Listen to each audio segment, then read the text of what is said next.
There are so many fancy schmancy ideas on the market to encourage you to store your clothes in a certain way. In this podcast, we talk about how to keep things simple and store your clothes in an efficient and effective way for maximum accessibility and visibility.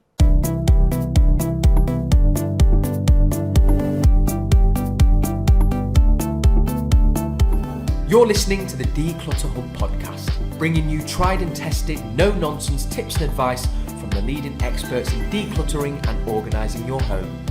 Now here are your hosts, Ingrid Jansen and Leslie Spellman.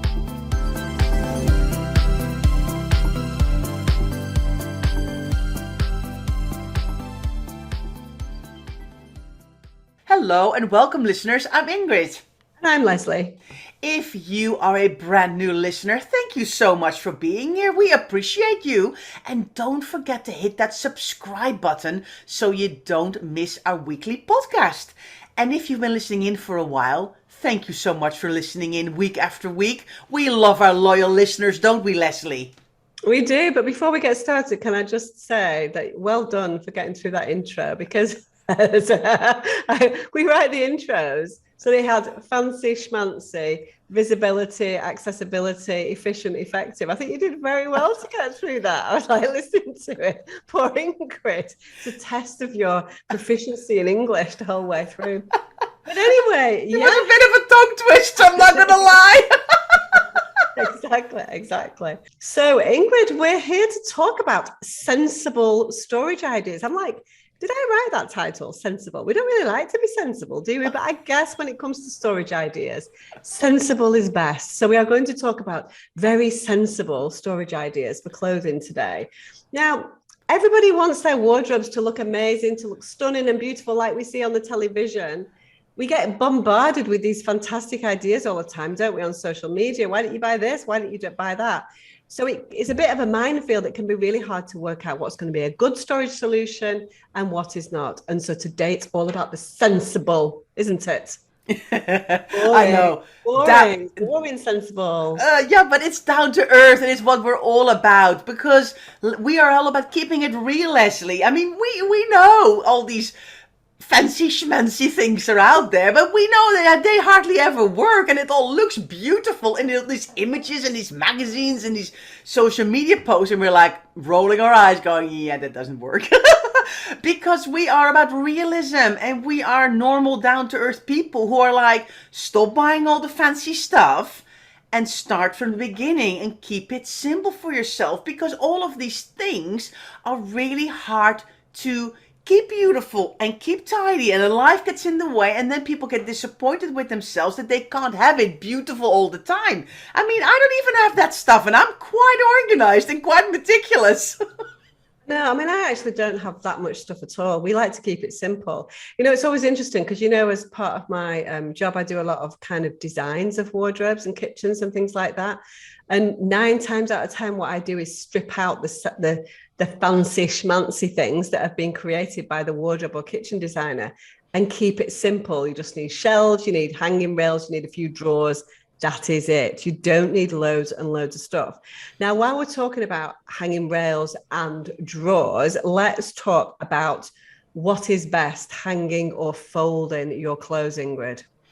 I think they both work well depending on what it is and depending on how meticulous you are. I mean, I love folding, but I am a meticulous person, and I love to do my t-shirts exactly the same way and my underwear exactly the same way. And I've been doing that for many, many years, so I am quite proficient in folding as well. I mean, the more you do it, the better you get at it. I mean, that's with everything, isn't it? But you need to get the knack for it. And then once you get the knack for it, then it's like, oh, this is really handy. And then it's easy to fold everything the same way. So for me, the difference between hanging and folding is not a lot, because for me, they both work well. And I just go, okay, what is this item? Am I going to hang it or fold it? And if it's a folding one, I fold it. If it's a hanging one, I hang it. Not a problem. But I know that some people are just not precise enough to do the folding, and then they kind of haphazardly fold things, and then it doesn't look nice. because it doesn't look nice because they're all folded in different ways, and then your drawers look messy. Now, it will come as no surprise, Ingrid, that I am neither proficient nor meticulous when it comes to folding. Sometimes I just don't even know how I became a professional organizer because I just fail on so many levels. But I am an avid hanger of things for the reasons that Ingrid has mentioned. I do have and made sure I had lots of hanging space, more so than drawer space, because I don't really want to fold. I don't want to be and spend my time doing meticulous folding. It's not really me. I just want to be able to find things easily. I want things to be visible. I want things to be accessible. I'm not too worried about things being folded perfectly. To me, I'm like, better things to do in my time than folding if I've got another option. And that's the thing. I do have another option. I have plenty of hanging space, and I've done that by design, haven't I? Yeah. So I think it's important, but it's important for you to realize if you've got the benefit of choice. So can I choose whether to put more hanging rails in or more drawers in? If you have the benefit of choice, then if you are not as proficient as other people, then perhaps hanging is the way to go. Hanging is much more forgiving than folding, isn't it, Ingrid? Well, you know what, Leslie, you touched on something very interesting there. You're like, I think you are an amazing professional organizer. Oh, thank you. Oh, that's nice. But the thing is, you know what your strengths are. And your strength is not folding, or maybe you know what your weakness is, and one of the things you don't do well is folding. So you've thought, okay, what can I do to make sure I don't have to fold a lot of stuff and I have more hanging space? So you've thought about that situation and you've then concluded, okay, I need less shelves, I need less drawers, but I need more hanging space. And I think that's what makes you a good professional organizer, because you're working with your personality and in your house what your options are. And I think that's where it starts. A lot of people, they think, okay, I see all these beautiful shelves and I see these drawers and with the meticulous, possibly Marie Kondo folded things. But then they even realize themselves, actually, I don't really like folding. I'm not very good at it. So why am I trying to do something that makes no sense to me? You're absolutely right. It's about working towards your strengths. And I do have to add a caveat in here, Ingrid, that I can fold and I do fold for clients. I think I'm going to do myself out of a job here. Everyone's going to, we're not having the clutter fairies in because Leslie can't fold. I actually can fold, but I choose not to do it as often. So I'll gladly do it for clients, but I don't really do it for myself because I've got lots of hanging space. I think it's really important, as Ingrid says, to work to your strengths. Think about it. A lot of people just do what they've always done. If your mum always folded lots of stuff when you were growing up, then the chances are you're going to think automatically that's the right way, and you're going to carry that through into your own life. If you've got a choice and you've got an option, you're putting new wardrobes in, you've got an opportunity to buy more wardrobes or configure it in a certain way, think about, do you know what, actually putting things on a hanger is a lot more forgiving. Why don't I do that rather than make myself full when I don't want to do that? Yeah. So hanging and folding is the first thing, the first sensible storage idea that we're going to talk about. And it's very basic. Are you going to hang? Are you going to fold? Decide. Yeah. And of course, the next level in that is then as well, if you do decide, okay, or if you have to work with what space you have, and you have to have drawers or you have to have shelves, then you need to think about, okay, so what then am I hanging and what am I folding? What makes sense to me? I mean, some people are like, you know what, it doesn't matter, folding, I'm going to keep it simple. But pajamas don't have to be meticulously folded, but you need to have a place and a drawers where you can put your pajamas in. Maybe the same with swimwear. Maybe you're like, oh yeah, I can't even be bothered to hanging that. It's a completely drawer thing, but I'm not going to worry about folding it all beautifully. I'm just going to chuck it in with the other swimwear as long as it's together. So you start to think about categories, etc. a lot more. Yes, and so you're absolutely right. Decide what you're going to hang, decide what you're going to fold, and then you need the right equipment to be able to do that well, don't you, Ingrid? So we love a uniform hanger, don't we? So we are big fans of velvet hangers for this reason. We love velvet hangers because they are thin, they are streamlined, they are non-slip, and so things typically don't slip. Now that can come at a price as well. They're non-slip, they can be quite awkward to work with certain types of fabrics. So a velvet hanger is not always perfect, but it is a good all-rounder. And if you are compromised on space and you have very little space in your wardrobe, a velvet hanger for us is the way to go.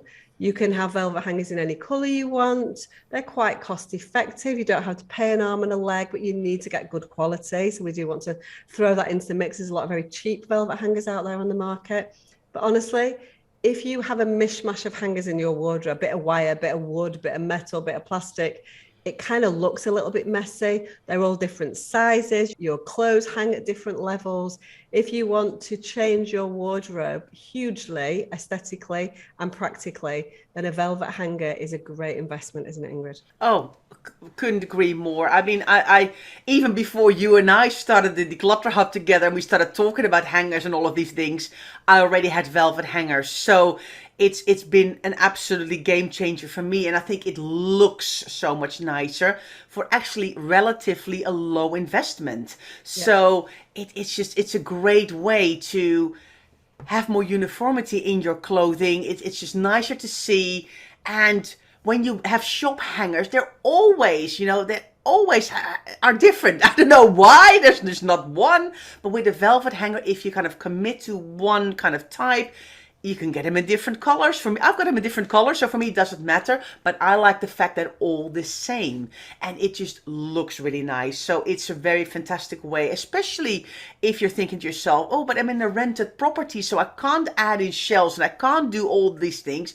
A hanger is a fantastic way to upgrade the look of your wardrobe. Yes. And there are instances, of course. So we love a velvet hanger. There's no secret to anybody who's been listening for a while that we are a big advocate of a velvet hanger. But there are some clothing items that don't work well with a velvet hanger. Yeah. So there's another couple of hangers that we like for different reasons. So we're going to talk about wooden hangers, and then we're going to talk about what we call clip hangers. I don't even know what the actual correct terminology, but those hangers have got clips on them. Are they called clip hangers? Yeah, we say so. Yeah, we don't know. Do we really? Do we know what they're called? Yeah, I'm not very much a skirt person, Leslie. So I don't clip hangers or clippy hangers, or I don't know, clip-on hangers. Yeah, definitely something to do with a clip. Yeah. Let's talk wooden hangers first. When would you use a wooden hanger, and when are they a good thing to use? For me, definitely when it is a heavier item, so a coat or something that's kind of that, and for jackets and things like that. So if you've got like a trouser suit, or if you've got a skirt and a nice jacket to go with it, that is when I would choose a wooden hanger, because you just need a little bit of more, almost like body in the hanger to have the item of clothing hang properly. Yeah, because they've got big shoulders. So Yeah. it's something that's got a wider shoulder, that's more formed, that you need a bulkier hanger so that it sits right on your hanger. So that's why wooden hangers are really good. Now, wooden hangers are beautiful if you have got tons and tons of space. And so whilst we love a velvet hanger, if you have got a Kim Kardashian style wardrobe, go for a wooden hanger, because they are beautiful and they keep your clothes so nice and so well formed. But most of us have not got that space, and so we need to compromise, and that's why the velvet hanger comes in, because they're very space saving. Now, we cannot use either a wooden hanger or a velvet hanger on skirts and certain other items, and that is where a clippy, clip-on, clip hanger comes in. Yes, definitely. And sometimes you've got also wooden hangers with clips. So that helps as well. If you can, there's some kind of like a 2-in-1, especially if you've got a suit with a matching trouser or matching skirt. That's where the clips can be really, really helpful to use. Like I said, I have hardly any skirts. I think I can actually have none. I do have a couple of dresses, but skirts I think zero. So I hardly have any clippy clips. I want to talk about, really sometimes we should really look before we record the podcast what the actual terminology is. That would be helpful, wouldn't it? You think we would know after 12 years of being organised is what the name of those hangers were, but we don't just make stuff up as we go along. I think you talked actually about wooden hangers with clips on. I think there's a couple of things that I wanted to talk about. When you are using a clip hanger, it's quite important to use one that is straight at the top and not like a normal kind of curved hanger. So you can actually buy clips for our standard velvet hangers as well. But what happens then is that the skirt sits much lower in the wardrobe and tends to trail on the bottom. So the best kind of clip hangers are the ones that are straight. And so they sit up close to that rail. It's hard to, do you know, I mean, you know what I mean, Ingrid? So you don't have those standard hanger shape. They're just straight across with two clips. And it's really good as well if you can get the clips that move along a little bit, that have got a little bit of flexibility in them. The ones that I prefer are indeed wooden, but they're not the standard wooden shape. They are straight wooden hangers with clips that move along the hanger. So it's important to get the right type of clip hanger as well. Now, if you're thinking to yourself, but Ingrid and Leslie, I just don't know what you mean with velvet hangers and wooden hangers and things like that. Have a look at declutterhub.com/shop and you can find our favorite hangers. There's a couple of bits that we really like working with as professional organizers. And of course, the velvet hangers and wooden hangers are in there. So if you would like to know what our favorites are, check out our shop and have a look.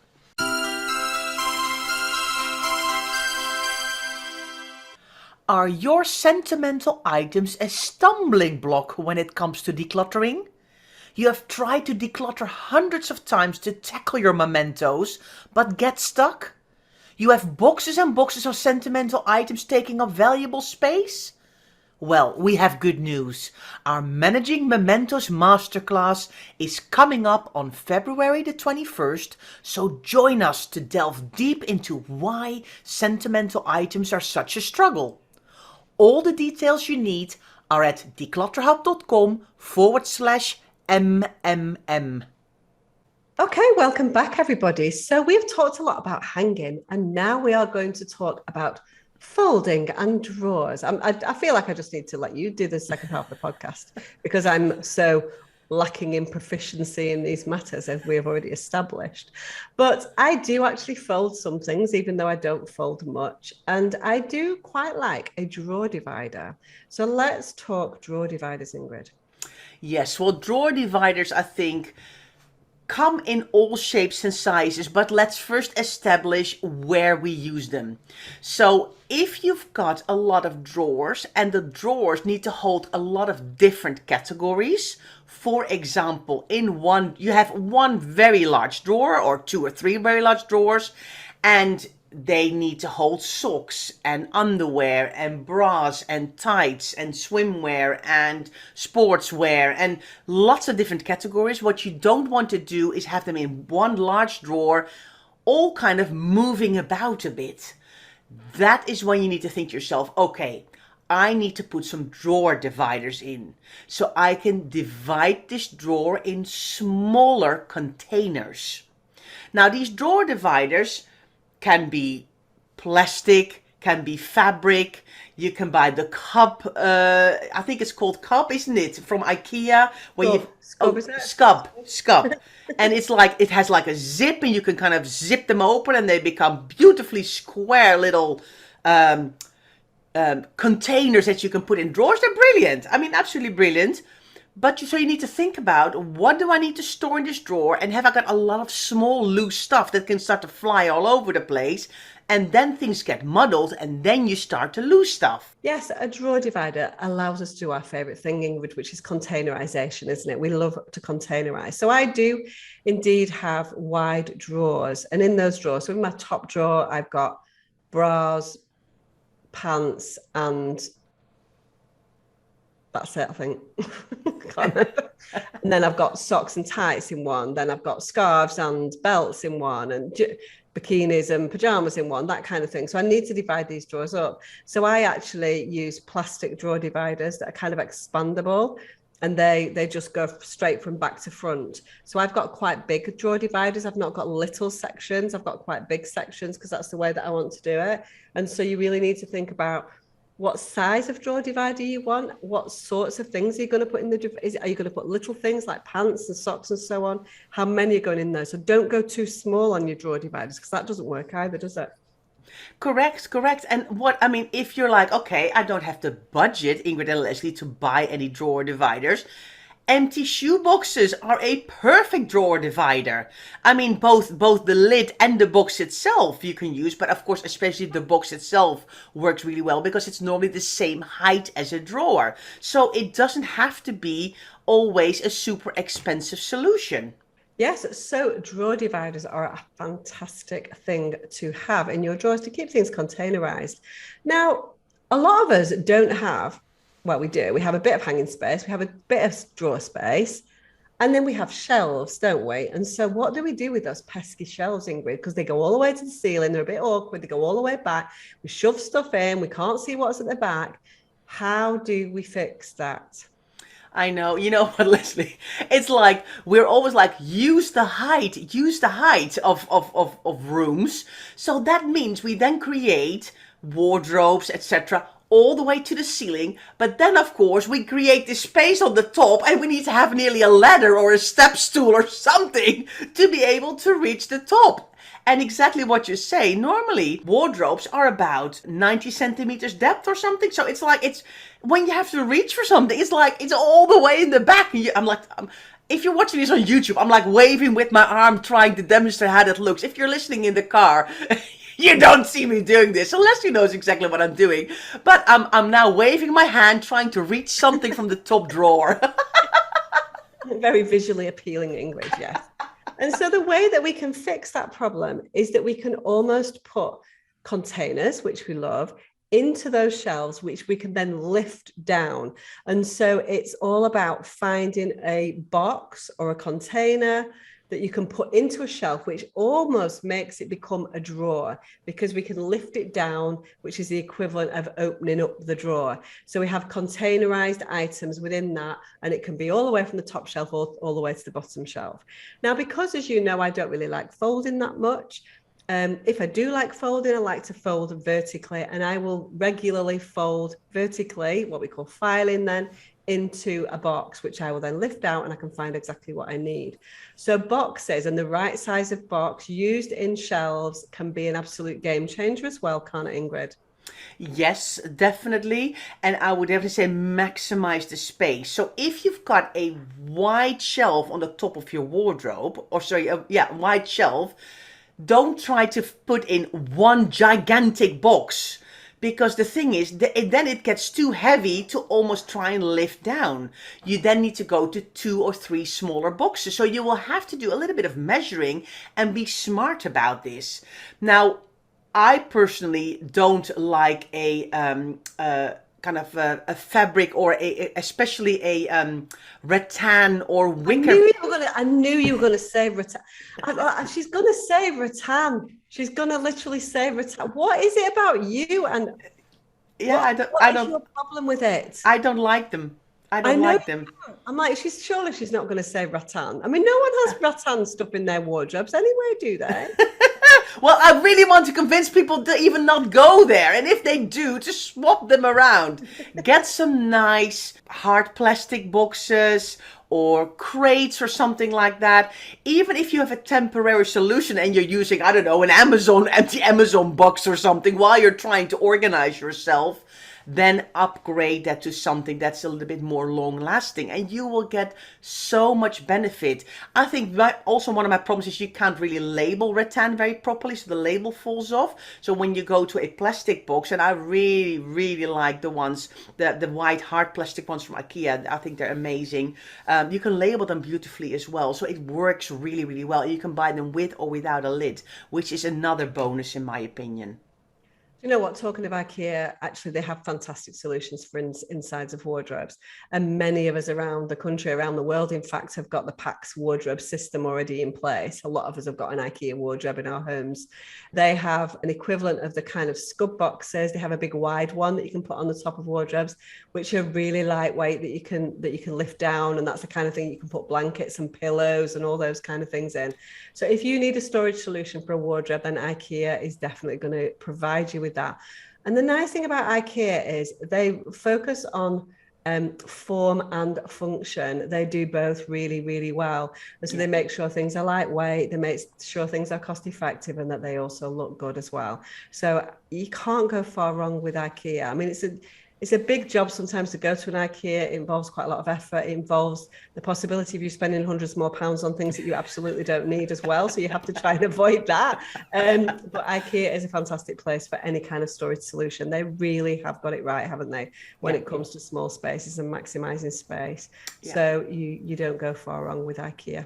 Yeah, definitely. I think Kerve also have got a really nice, beautiful new range with kind of a knitted kind of pattern. So they are plastic, but they look like it's knitwear. It looks really, really nice. It looks like rattan is what it looks like.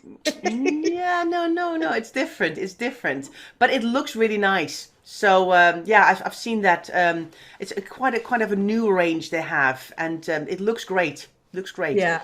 And just make sure you measure your boxes. Measure your spaces to make sure you get the right size boxes. That's the most important thing, isn't it? Yeah, and don't only forget to measure kind of the width, but also the height, especially if you're going to get some storage boxes to go inside drawers. Don't forget to measure the height and really make kind of good notes for yourself so you actually know, and you can kind of, not when you're in the store and go, did I actually measure that? Was that the inside now or the outside? Or was that the height or not? Or did I also measure the shelf itself? And you get all confused because it's really, sometimes it's really almost, it's centimeter work to make sure that it fits.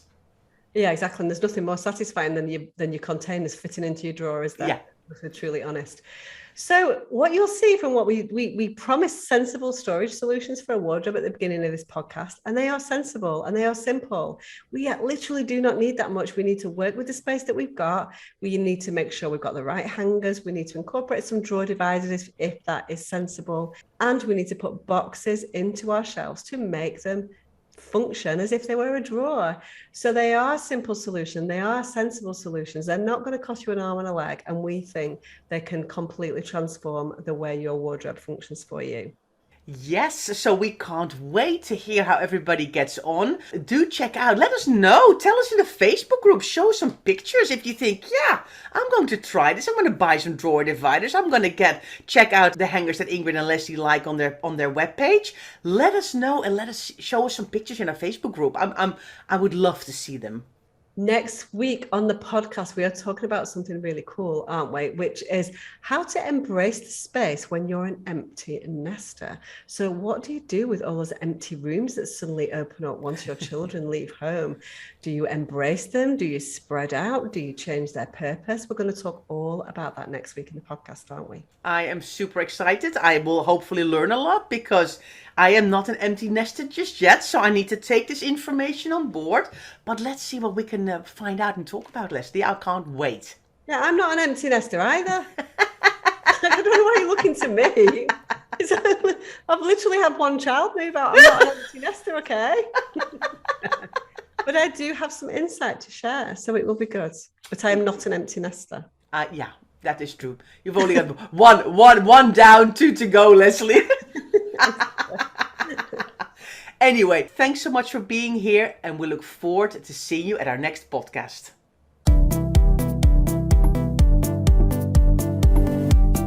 Thanks so much for listening to the DeclutterHub podcast.